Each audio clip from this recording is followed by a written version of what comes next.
10માની પરીક્ષા પૂરી અને હવે આ એ સવાલ છે જે લગભગ દરેક વિદ્યાર્થી અને એમના માતાપિતાના મગજમાં ઘૂમતો હોય છે.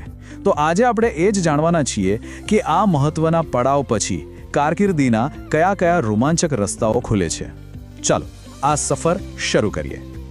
એક્ઝામ પતે એટલે એક બાજુ તો રાહતનો શ્વાસ હોય, પણ બીજી બાજુ મનમાં એક મોટી ગૂંચવણ પણ હોય છે કે હવે આગળ શું.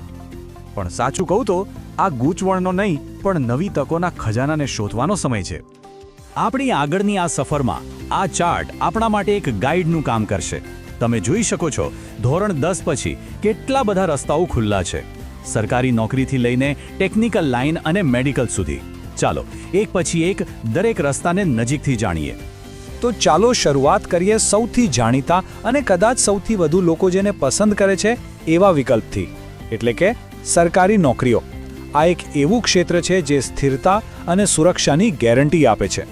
સરકારી નોકરીની વાત આવે એટલે તરત જ આપણને સ્થિરતા અને સિક્યોરિટી યાદ આવે, બરાબર ને? આમાં જુઓ, રેલવેમાં ટિકિટ કલેક્ટર એટલે કે ટીસી છે, બેંક કે બીજી સરકારી ઓફિસોમાં ક્લાર્ક તરીકેની નોકરીઓ છે, અને જો દિલમાં દેશ સેવા કરવાનો જુસ્સો હોય તો પછી પોલીસ, આર્મી, નેવી, એરફોર્સ જેવા ડિફેન્સ ફોર્સના દરવાજા પણ હંમેશા ખુલ્લા છે. સારું, તો આ તો થઈ સરકારી નોકરીની વાત.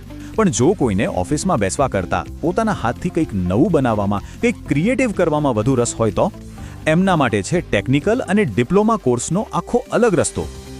આ ફિલ્ડ એટલું મોટું છે ને કે એમાં એન્જિનિયરિંગ પણ આવી જાય અને આર્ટ પણ આવી જાય, એટલે કે ટેકનોલોજી અને ક્રિએટિવિટીનું એકદમ જોરદાર કોમ્બિનેશન છે.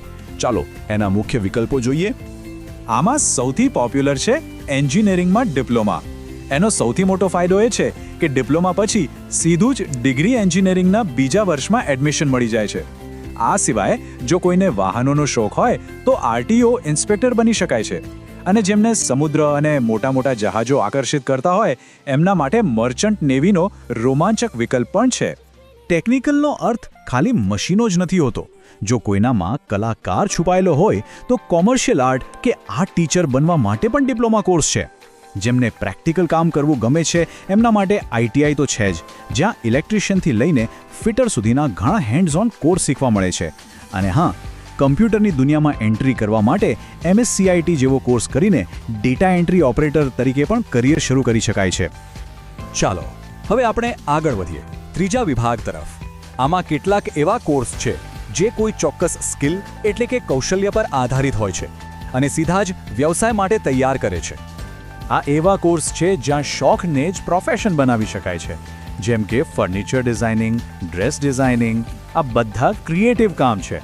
જો મેનેજમેન્ટ સ્કિલ સારી હોય તો સ્ટેનોગ્રાફી કે પ્રાઇવેટ સેક્રેટરીના કોર્સ છે.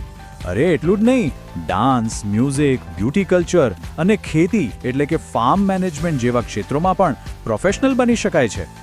અને હવે આપણે વાત કરીશું એક એવા ફિલ્ડની જે સીધું માનવ સેવા સાથે જોડાયેલું છે. જી હા, હવે વાત કરીએ મેડિકલ ફિલ્ડની.